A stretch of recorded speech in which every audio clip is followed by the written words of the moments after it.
Teenmar Mallanna office పైన జాగృతి కార్యకర్తలు దాడి చేశారు. సో దీనికి సంబంధించిన ఇప్పటికే పోలీసులు దర్యాప్తు చేస్తున్నారు. దాడికి సంబంధించినటువంటి ఆఫీస్లోనే మనం ప్రస్తుతం ఉన్నాం. ఒకసారి చూసే ప్రయత్నం చేద్దాం. మొత్తం చెల్లా చెదురుగా పడిన పరిస్థితి. దాదాపు 50 మంది జాగృతి కార్యకర్తలు వచ్చి దాడి చేసినట్లుగా కూడా తీన్మార్ మల్లన్న చెప్తున్నారు. రక్తపు మరకలు. కీ న్యూస్ ఆఫీస్కి సంబంధించినటువంటిది మొదటి రూమ్ ఇది. ఇక్కడి నుంచి లోపలికి కూడా దాడి చేసే ప్రయత్నం చేశారు. లోపలికి వచ్చిన అనంతరం ఈ ఫర్నిచర్ అద్దాలు కూడా పూర్తిగా ధ్వంసం చేశారు. సో ఇక్కడి నుంచి లోపలికి మనం ఒకసారి లోపలికి వెళ్ళే ప్రయత్నం చేద్దాం. లోపల స్టూడియో పక్కనే మల్లన్నకు సంబంధించినటువంటి తీన్మార్ మల్లన్న ఛాంబర్ ఉంది. ఇక్కడనే ఈ దాడికి సంబంధించినటువంటి పూర్తిగా జరిగినట్లు కూడా తెలుస్తుంది. పైకి గాల్లోకి కూడా గన్మెన్స్ కాల్పులు జరిపినట్లుగా కూడా తెలుస్తుంది. దానికి సంబంధించినటువంటి బుల్లెట్లను తీసే ప్రయత్నం చేస్తున్నట్లుగా తెలుస్తుంది. ప్రస్తుతం మల్లన్నకు సంబంధించినటువంటి వాళ్ళు కూడా అత్యంత సన్నిహితంగా ఉండే వాళ్ళు ఉన్నారు. సో ఇక్కడ మనం చూడవచ్చు ఏదైతే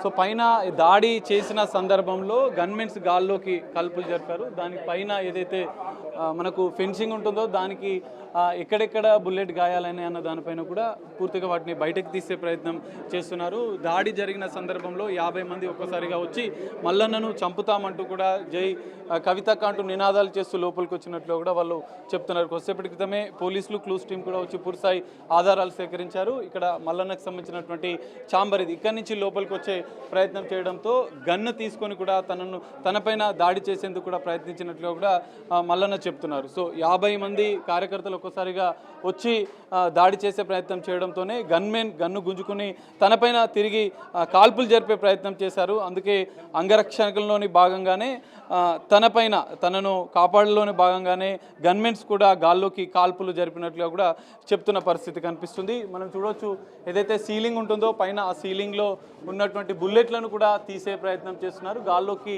కాల్పులు జరిపిన అనంతరం కూడా వాళ్ళు కొంతమంది బయటికి పోయారు. మిగతా తీన్మార్ మల్లన్నకు సంబంధించినటువంటి సిబ్బంది కూడా వారిని బయటికి తరిమే ప్రయత్నం చేశారు. సో బుల్లెట్లు ఈ సీలింగ్కి పైన ఉన్నట్లుగా కూడా తెలుస్తుంది. వాటిని తొలగించే ప్రయత్నం చేస్తున్నారు. కొద్దిసేపటి క్రితమే పోలీసులు పూర్తిస్థాయి ఆధారాలు సేకరించారు. దీనిపైన ఇప్పటికే బుల్లెట్లు ఎన్ని గాల్లోకి కాల్పులు జరిపారు, గాల్లోకి కాల్పులు జరిపిన అనంతరం కూడా ఎవరెవరికి గాయాలయ్యాయి అన్న అంశాలపైన కూడా పూర్తిస్థాయి దర్యాప్తు కొనసాగుతుంది. ఆఫీస్ మొత్తం చిందరవందరగా పూర్తిగా అద్దాలను ధ్వంసం చేయడం, మల్లన్న ఛాంబర్ను టార్గెట్గా చేస్తూ, ఎందుకంటే వాళ్ళు మల్లన్న పైన దాడి చేసేందుకు, మల్లన్న పైన హత్యాయత్నం చేసేందుకే కుట్రపూరితంగా వచ్చినట్లు కూడా మల్లన్న కొన్ని ఆరోపణలు చేస్తారు. సో ఈ సీలింగ్లో ఉన్నటువంటి బుల్లెట్లను ఎందుకంటే గాల్లోకి ఫైరింగ్ జరిపారు. మనం ఒకసారి ప్రత్యక్షంగా చూడొచ్చు. ఇక్కడ గాల్లోకి కాల్పులు జరిపినటువంటి ఆనవాళ్ళు కూడా మనకు కనిపిస్తున్నాయి. సీలింగ్కి తాకిన అనంతరం కూడా లోపల మనకు చూడొచ్చు, ఒకసారి కౌంట్ చేయొచ్చు. లోపల దాదాపు 5 కాల్పులు జరిపినట్లుగా కూడా హోల్స్ మనకు కనిపిస్తున్నాయి. ఇటు సైడు 3, అటు పక్క మరో పక్క 2, ఆ హోల్స్ మొత్తం 5 హోల్స్ మనకు కనిపిస్తున్నాయి. గాల్లోకి కాల్పులు జరిపితే మొత్తం ఆ సీలింగ్ వరకు కూడా తాకిన పరిస్థితి. ఇక్కడ ఒకటి మొత్తం 6 రౌండ్లు కాల్పులు జరిపినట్లుగా కూడా, అంటే తీన్మార్ మల్లన్న పైన అటాక్ చేయడానికి లోపలికి చొచ్చుకొచ్చే ప్రయత్నం చేశారు. తమ వద్ద ఉన్నటువంటి గన్మెన్ల వద్ద 1+1 గన్మెన్ తీన్మార్ మల్లన్నకు ఎమ్మెల్సీగా ఉన్న నేపథ్యంలో ఇద్దరు గన్మెన్స్ ఉన్నారు.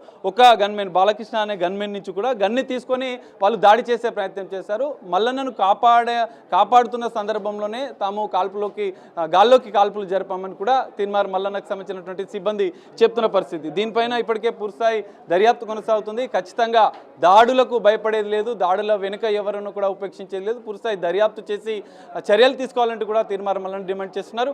ఎవరెన్ని దాడులు చేసినా, ఎన్ని కుట్రలు చేసినా కూడా బీసీ ఉద్యమాన్ని ఆపేది లేదని చెప్పి తీన్మార్ మల్లన్న చెప్తున్న పరిస్థితి కనిపిస్తుంది. ఈ దాడికి సంబంధించినటువంటి అంశంపైన కూడా పూర్తిస్థాయి దర్యాప్తు చేస్తున్నారు పోలీసులు. క్లూస్ను ఇప్పటికే ఆధారాలు సేకరించిన నేపథ్యంలో తదుపరి ఎవరు దాడి చేశారు అన్న అంశాలపైన కూడా దర్యాప్తు అనంతరం కూడా ఈ విషయాలపైన కూడా పూర్తిగా క్లారిటీ వచ్చే అవకాశం కనిపిస్తుంది.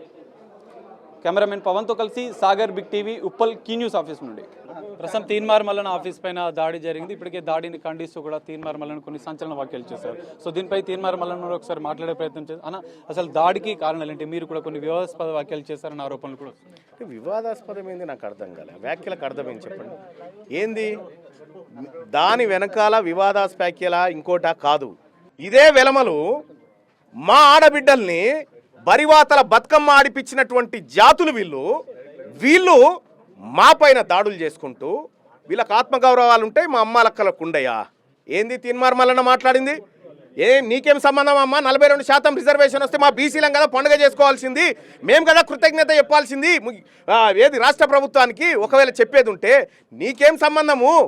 నువ్వు కవిత ముదిరాజా, కవిత గౌడ, కవిత పద్మశాలియా, కవిత ఏ రకమైనటువంటి సంబంధం నువ్వు?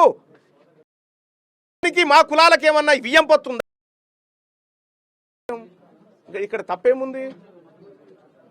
అంటే కొంచెం కంచం పొత్తు మంచం పొత్తు అనే దాంట్లో కొంత వాళ్ళు పొత్తు అంటే కలిసి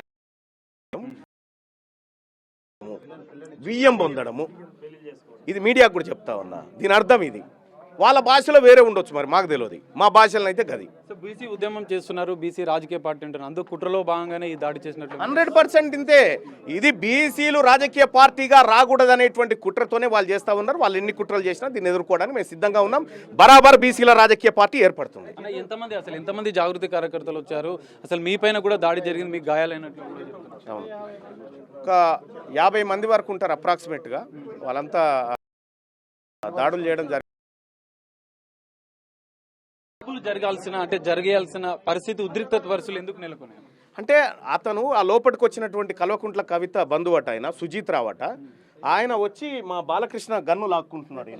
ఆయన వెపన్ లాక్కొని నా మీద కాల్పులు జరపడానికి ఆయన వెపన్ లాక్కుంటుంటే అక్కడ అనివార్య పరిస్థితిలో ఈయన ఫైర్ చేయాల్సి వచ్చింది. అంటే నన్ను చంపడానికి, అంటే కాల్పులు జరపడం తప్ప కుట్రలు ఉన్నాయంటారు. మీరు ఏం ప్రభుత్వానికి కానీ పోలీసులకు కానీ?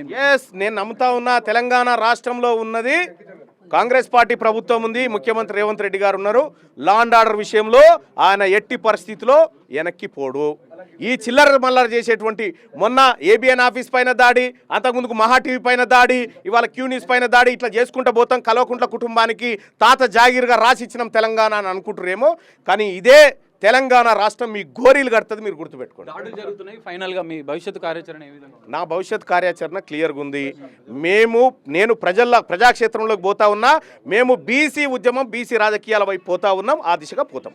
ఇవాళ సుమారు 11 గంటల ప్రాంతంలో నేను వివిధ కారణాలతోని, సమస్యలతోని ఆఫీస్కి వచ్చినటువంటి ప్రజలతోని ముఖాముఖి మాట్లాడుకుంటూ, వాళ్ళ సమస్యలు రాసుకుంటూ నా ఛాంబర్లో ఉండగా కరెక్ట్గా 11 గంటల 25-30 నిమిషాల ప్రాంతంలో జై కవిత అంటూ, డౌన్ డౌన్ మల్లన్న అంటూ, డౌన్ డౌన్ బీసీలు అంటూ 20 నుంచి 30 మంది వెలమ వాళ్ళు ఉన్నట్టున్నారు. వాళ్ళు అందులో చాలామంది ఆధారాలు దొరికినాయి. వాళ్ళు వచ్చి మా సిబ్బంది పైన దాడి చేసి, ఇక్కడికి వచ్చిన ప్రజలు కన్నీళ్లు పెడతా ఉంటే కూడా వదలకుండా వాళ్ళపైన దాడి చేసి, వాళ్ళని తీవ్రంగా గాయపరిచి, మా సిబ్బంది పైన దాడి చేసి ఫర్నిచర్ ధ్వంసం చేసుకుంటూ, ఇక్కడ మా కవితక్క, మా కల్వకుంట్ల కవితక్క నాయకత్వం వర్ధిల్లాలనుకుంటూ, మా గన్మెన్లు ఎంత నిలువరించినా వినకుండా మా గన్మెన్ల పైన దాడి చేసి, అలాగే ఇక్కడ ఒక గన్మెన్ నాకు లోపల రక్షణగా ఉంటే లోపటికి వచ్చినటువంటి సుజీత్ రావు, కల్వకుంట్ల కవిత బంధువు సుజీత్ రావు అనేటువంటి వ్యక్తి లోపలికి వచ్చి మా గన్మెన్ దగ్గర గన్ లాక్కొని నా పైన ఫైర్ చేయడానికి ప్రయత్నించిండు. వెంటనే అప్రమత్తమైనటువంటి మా గన్మన్ గాల్లో కాల్పులు జరపడం జరిగింది. దీంతో భయపడ్డటువంటి వాళ్ళు, అలాగే నాకు రక్షణగా ఉన్నటువంటి మరొక గన్మెన్ శ్రీనివాస్ బయట ఉన్నాడు. శ్రీనివాస్ పైన దాడి చేసి ఆయన పిస్టల్ లాక్కోవడానికి ప్రయత్నం చేసిరు. అనేక రకాల దాడులు చేసి విధ్వంసం చేసినారు. ఇవాళ బీసీల పైన దాడులు చేస్తే, తీన్మార్ మల్లన్నను హతమారిస్తే బీసీ ఉద్యమం ఆగిపోతుంది అని కల్వకుంట్ల కవిత గారు భ్రమపడుతున్నారేమో. కానీ ఇవాళ నా ఆఫీస్ మొత్తం రక్తపు మరకలతో నిండిపోయింది. ఈ రక్తపు మరకల సాక్షిగా చెప్తా ఉన్నాం, తెలంగాణ రాష్ట్రంలో బీసీలము బరాబర్ రాజకీయం చేయబోతా ఉన్నాం, రాజకీయ పార్టీగా ముందుకు రాబోతా ఉన్నాం. ఈ హత్యా ప్రయత్నాలకు తెలంగాణ ఉద్యమంలో మీ నాయన 1200 మందిని చంపిండు. ఆ తర్వాత నేరెళ్ల ఘటనలో అనేక మంది మీ అన్న చంపిండు, వీళ్ళతో దొక్కించి చంపిండు. ఇవాళ బీసీ ఉద్యమాన్ని అనసడానికి మీరు చేస్తున్నటువంటి కుట్ర ఏదైతే ఉందో దీన్ని సమాజం అంతా గమనిస్తుంది.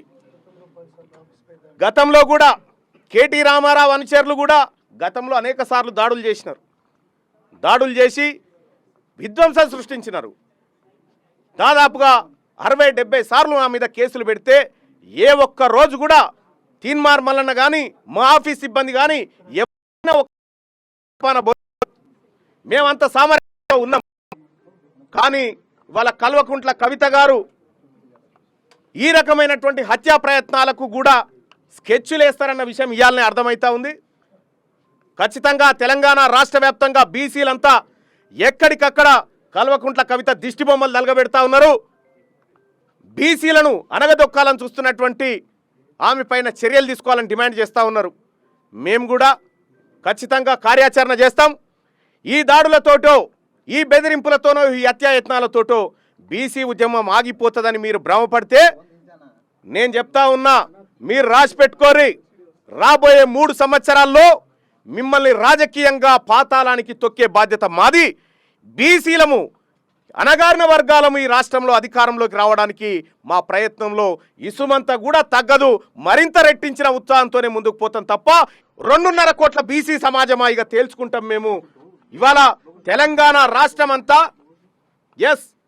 మేము ఈ జరుగుతున్న అన్యాయాలు బయట పెడతా ఉన్నాం. కల్వకుంట్ల కవిత గారి ఎమ్మెల్సీ ఈ రకమైనటువంటి దాడులకు ప్రేరేపించి హత్యాయత్నాలు, సాటి ఎమ్మెల్సీ పైన హత్యాయత్నం ప్రయత్నించినటువంటి కల్వకుంట్ల కవిత గారి ఎమ్మెల్సీ సభ్యత్వాన్ని రద్దు చేయాలని చెప్పి నేను కోరుతా ఉన్నా. ఇగో ఇదే మొగని కొట్టి మొగసాలకు ఎక్కింది అంటారు చూడు, అట్లుంది కథ. మా మీద దాడి చేసి మా ఆఫీసులో రక్తపు టేర్లు బారించి తీన్మార్ మల్లన్న దెబ్బలు ఎవరు గారికి ఇక్కడికి కిరాయి గుండాలను పంపి హత్యాయత్నానికి ప్రయత్నించిన కల్వకుంట్ల కవిత మీద చర్యలు తీసుకోవాలి. ప్రజాక్షేత్రంలోకి వస్తే మా బీసీ ఆడబిడ్డలు నిన్ను తరిమి కొట్టుడు గ్యారంటీ అని చెప్పి తెలియజేస్తా ఉన్నాం.